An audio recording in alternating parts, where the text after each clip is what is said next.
everyone. My name is Dr. Selassie, and I'm coming to you live on Instagram. I am on Instagram at 12 noon every single Tuesday. I call it the New Flower Hour.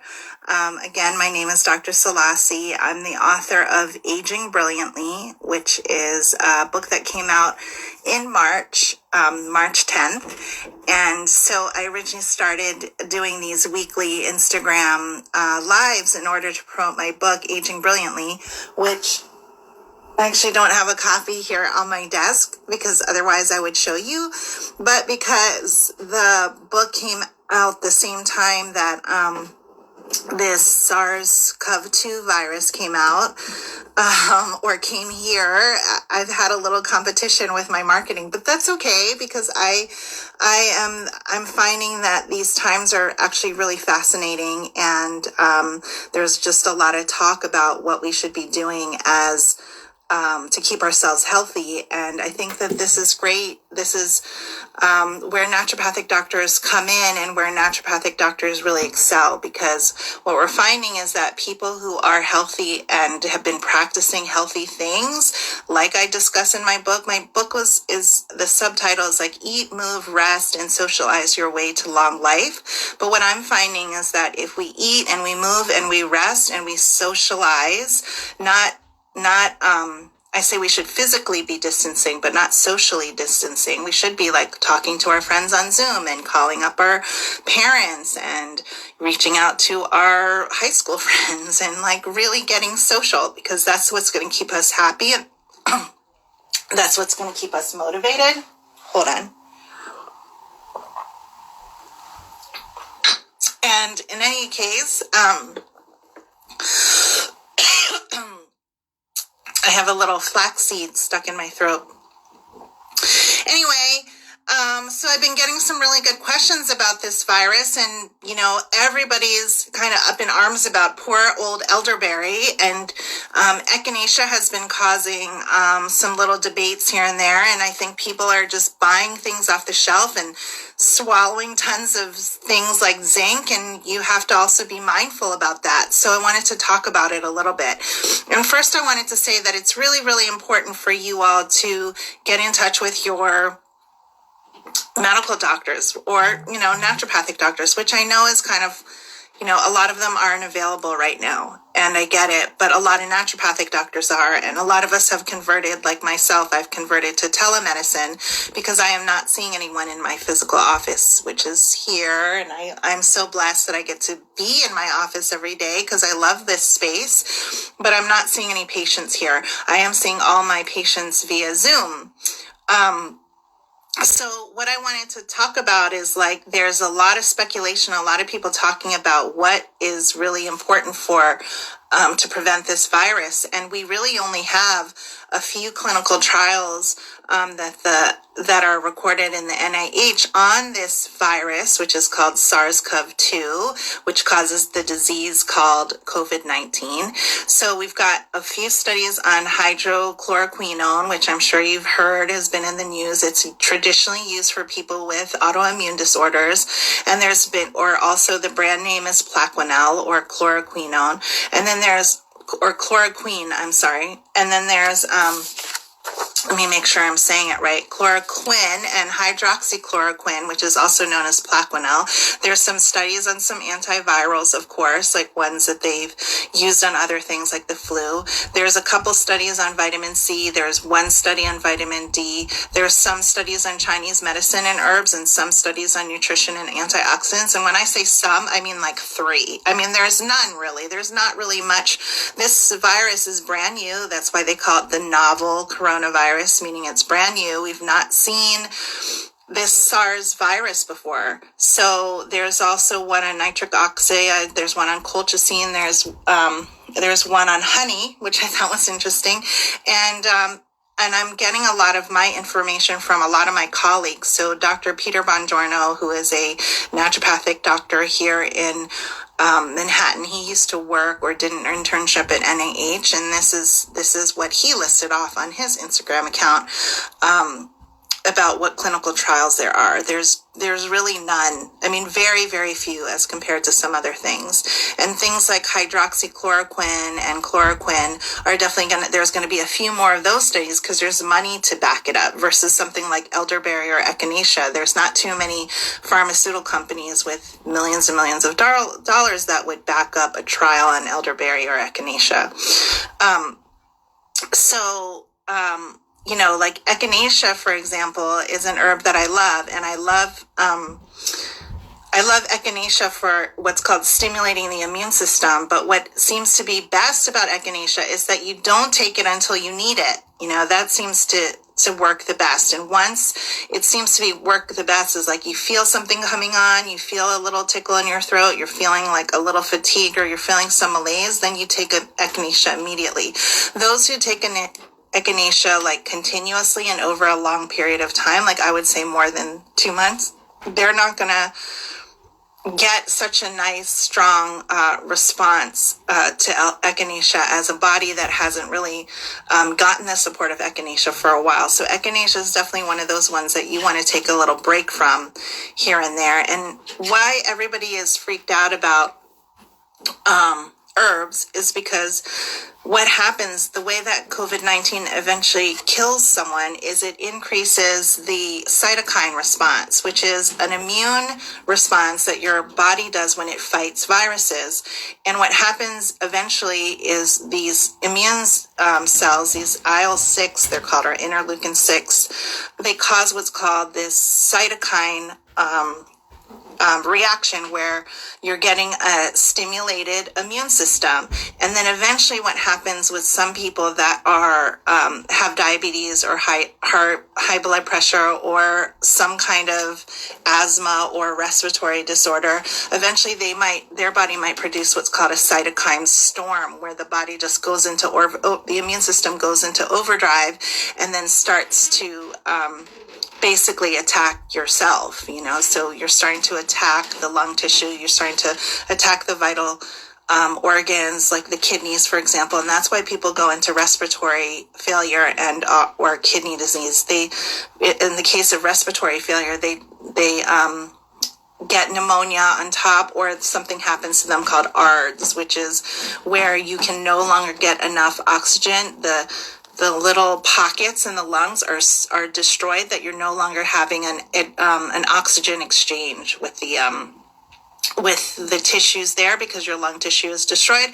Then your body doesn't get oxygen. So everybody's afraid of this cytokine storm. And so what we know about things like elderberry and echinacea is that they increase cytokines. But what people have to understand is that's exactly what your body does in the beginning in order to fight viruses. You need to increase your cytokines. However, there's been no recorded cases of elderberry or echinacea ever causing a cytokine storm.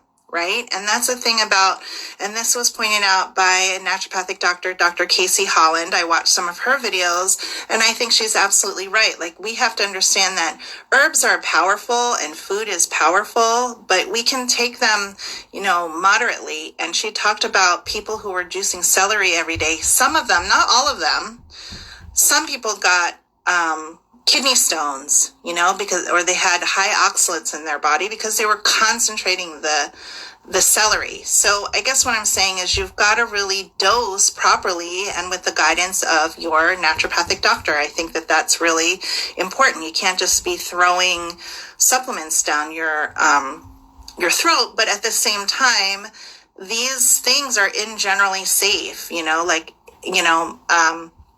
there really hasn't been anyone dying. No studies have shown anyone dying or overdosing from elderberry or echinacea, but we just want to be, wary. You want to kind of be, you want to understand that natural supplements are safe, but at the same time, they're not inert. They are causing some response, and so you just have to be mindful of it. So something like echinacea, the best thing to do with echinacea is to basically take a break from echinacea. Don't really rely on it as prevention, but if you feel even like in your imagination you think that you might be coming down with something, then you want to start echinacea. And echinacea will cause, one of the things it does is cause an increase in cytokines, and that's okay. It doesn't mean you're going to go into a cytokine storm and then die. And basically, what a lot of like trained herbalists and some of the herbalists who are elders have said is that you can basically use echinacea safely until you have to go on a respirator, and maybe perhaps if you did use echinacea while you were sick, you wouldn't have to go on a respirator. Okay, so that's my take basically on echinacea. Elderberry has gotten a lot of flack too, because there was a study, I think, done, can't remember exactly what year, but it was like maybe 10 or 20 years ago, and it showed that it increased IL-6, which is increasing cytokines, but it doesn't, again, no one has ever died from overdosing on elderberry and getting a cytokine storm. Okay, and the other thing about elderberry is it's fascinating, because the thing about herbs that you have to understand is they're smart. Herbs have this innate intelligence to them. I know that sounds kind of maybe out there, but it's true. Like, for example, elderberry works in several different ways. Like, and I've got my notes here, so I'm just going to run down them. But elderberry, first of all, it increases cytokines, like I mentioned. Hi, everyone. Thank you for joining me. It stops viruses from binding to the receptors. So in the case of the SARS-CoV-2 virus, it's basically like a little ball with spikes on it, and then you have what's called an angiotensin 2 receptor, and basically that spike has to engage with that receptor in our human body, and then cause the virus to basically enter into the cell, and that's how it spreads, right? So one thing that elderberry does is it blocks basically that receptor. So it blocks the spike from being able to enter into the receptor. The other thing that elderberry does is it's really high in what are called anthocyanidins. And anthocyanidins are basically really, really strong antioxidants from lots of dark purple berries like the elderberry, which is also known as sambucus. And so what it does is it neutralizes reactive oxygen species. So basically, when you start to increase what are called the cytokines, you do cause your immune system has to kind of have a little immune inflammation going on, so that the immune cells, it's like when you cut your knee, you're going to get a little swelling there, and you're going to get some cuts, right? So what happens is you get a little swelling and the tissue becomes boggy, so the immune cells can swim over there. And that's sort of what elderberry does. It causes this little cytokine response, so you have a flood of immune cells going to the area where it needs to go, right? However, wherever you have inflammation, you also have destruction. So it's like a battleground. It's like when two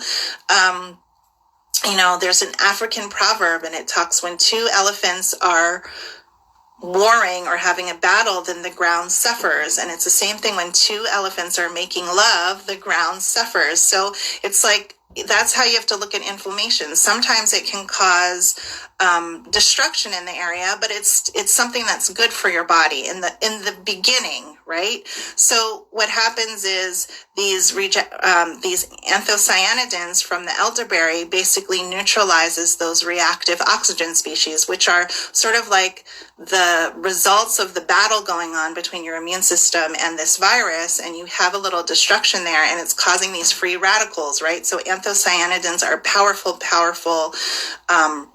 antioxidants that neutralize those reactive oxygen species. So as you can see, elderberry, it's intelligent in the way that it will stimulate your immune system, but at the same time, it will temper the damage that's caused by it. Still also fighting on different areas by keeping the spike from the virus from entering the receptors, okay? And then there's other things that it does, like it has ferulic acid, and it has something called caffeic acid, which affects some of these inflammation pathways.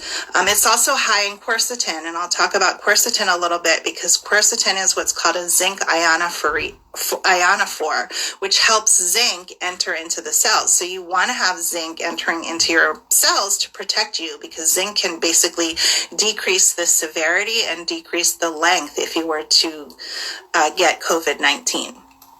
What else?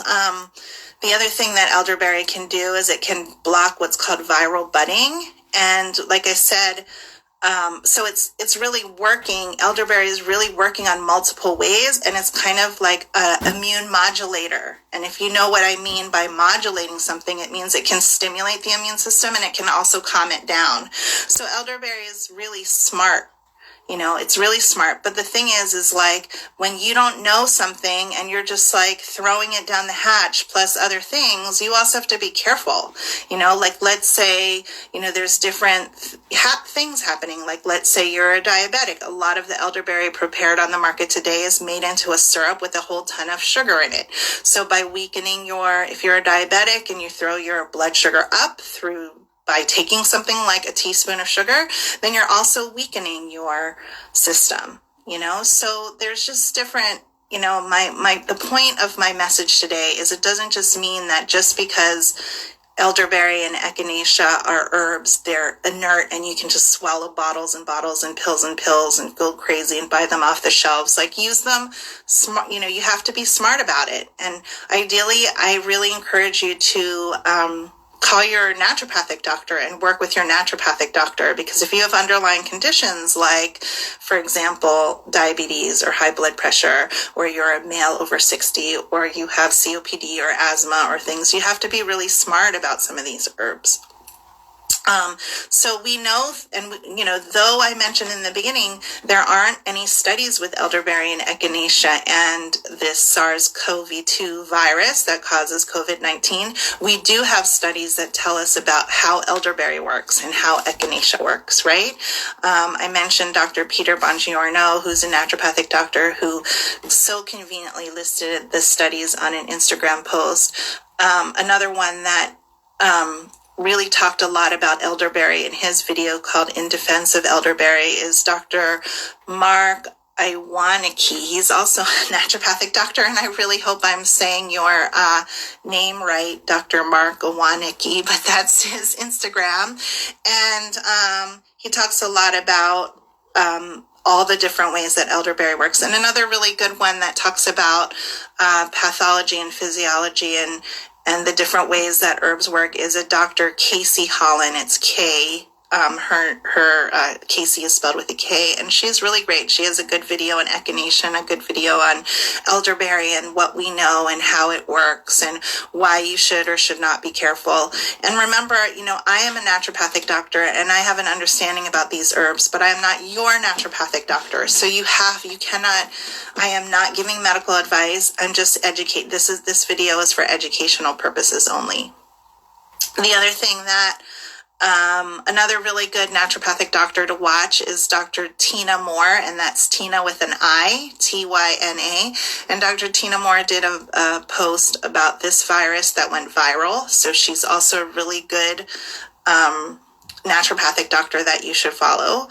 And this is what we know. Like I said, there's no studies out on some of these herbs and what we can do with COVID-19. This is just all something very brand new. It's hard to really get a study that's really looking properly and at a bunch of people. Like looking at a study on elderberry that is only studied on 12 people and it showed that it increases cytokines. Well, that's like a good thing, but it's only 12 people. So, it's like we got to keep looking at the studies and keep using our brains basically and being really careful, understanding that herbs are not inert, and just like reading things and deciding that you're going to go to the store if you can get it and swallow a bunch of it is, I think, really irresponsible and could be dangerous. But you also want to understand that elderberry and echinacea are not our enemies. In fact, they're our friends, and like having a good understanding of it or working with a naturopathic doctor to help you take it properly, I think is important. Also, again, based on your case. I also wanted to talk a little bit about zinc because everybody's swallowing zinc these days, and you do have to be careful with zinc because if you were to take something like 60 milligrams of zinc for 2 months or more, or 80 milligrams of zinc, I think, for 2 months or more, you will put it out of balance with the copper in your body. So you need to, if you're going to be taking zinc for that long, you really need to be taking a multivitamin with at least a little bit of copper, to balance out the zinc. Otherwise, you get into problems again. So you have to be really careful again. Some really good zinc sources are hemp seeds. Another really good zinc source is pumpkin seeds. And if you're going to take zinc as a supplement and you're taking it for prevention, I really recommend, like, a good safe dose for you and your children is about 30 milligrams of zinc. But again, like I said, if you're taking more than that and you're taking it for too long, or even if you're taking 30 milligrams of zinc indefinitely without taking a little bit of copper, like from a multivitamin, we're talking a little bit, like a tiny, tiny bit. I can't tell you the dose, because I'm not your doctor, and I have to be really careful.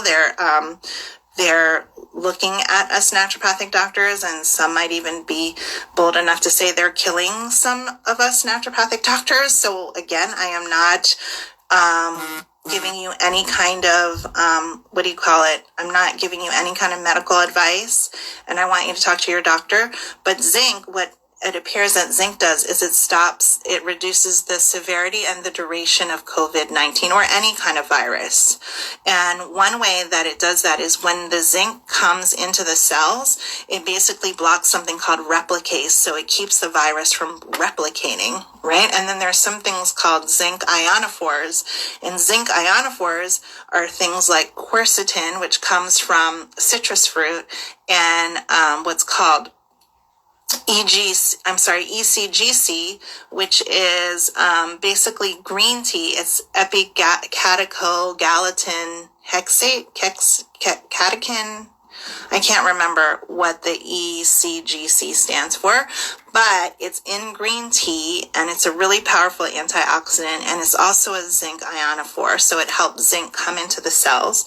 But honestly, you need a lot of green tea, like 7 cups a day, and you'd need a lot of citrus skin, which is nothing that you're really going to get by eating a bunch of oranges, but you can take these as supplements, and they will help, because they're zinc ionophores, they help zinc come into the cells, and then the zinc blocks the replicase so the virus cannot reproduce. Okay, so and again, if the virus can't reproduce, then you reduce the severity and the duration of the virus or the sickness from the virus. Another thing that I wanted to say about zinc, other than what I've already mentioned, is, let me see, I'm looking at my notes right now about zinc. What did I want to say about zinc? Okay, zinc lozenges probably are much better than swallowing zinc, and zinc oxide is probably not so good, and zinc gluconate and zinc picolinate are my choices, again, for the forms of zinc that you should take. Another thing that I wanted to say about zinc ionophores is it's really interesting that hydroxychloroquine, which is that medication that is all in the news right now, is also apparently a zinc ionophore. So that could be one way that it's working. But, you have to be careful with something like hydroxychloroquine, because it's a drug, and there have been people thinking that they're going to take their wife's or their husband's autoimmune medication or drug like hydroxychloroquine or chloroquine, or also known as Plaquenil, and there's been a couple deaths. I know that somebody in Queens took it and they died, I think last week. And what it does is, this medication that's traditionally used for autoimmune disease, it lengthens the QT interval between your heartbeats. So it can cause something called arrhythmia in your heartbeat, and you could, have fluttering with your heart that could eventually throw a clot, and then you die. So, this stuff about America basically storing and starting to build up stockpiles of this hydroxychloroquine, you've got to be really careful. Again, it's a concentrated pharmaceutical drug that does have some side effects, and it's traditionally used for people who are really suffering from autoimmune disease, where their immune system is hurting their own, fighting against their own vital organs or just organs in general, and I'm talking, or joints, and I'm talking like lupus, rheumatoid arthritis, Sjogren's disease. So that's what they're traditionally used for. They're not really what in my opinion, is the best choice for prevention against COVID-19. If you're talking about comparing hydroxychloroquine or chloroquine and Plaquenil with something like Echinacea and Elderberry, you are definitely going to cause yourself and some people that you'd be putting on it some more problems than with any kind of herb. So, I hope that I'm clear today. I hope I'm not confusing you. I hope that I'm making it more clear. It's like, I want you to use Echinacea and Elderberry responsibly and Zinc responsibly. And the best way to really do it is to contact your naturopathic doctor, who tons of my colleagues are seeing people via telemedicine. I myself am doing some short 15-minute visits that are much cheaper than my initial visit. So you save yourself some money and I save myself some time. And, like I said, be careful with Echinacea and Elderberry and Zinc, but also consider that they're our friends and that they can help us. You just have to be responsible about taking herbs and supplements. They are not inert. They do have functions in the body, and you can possibly take them in a way that's detrimental to you.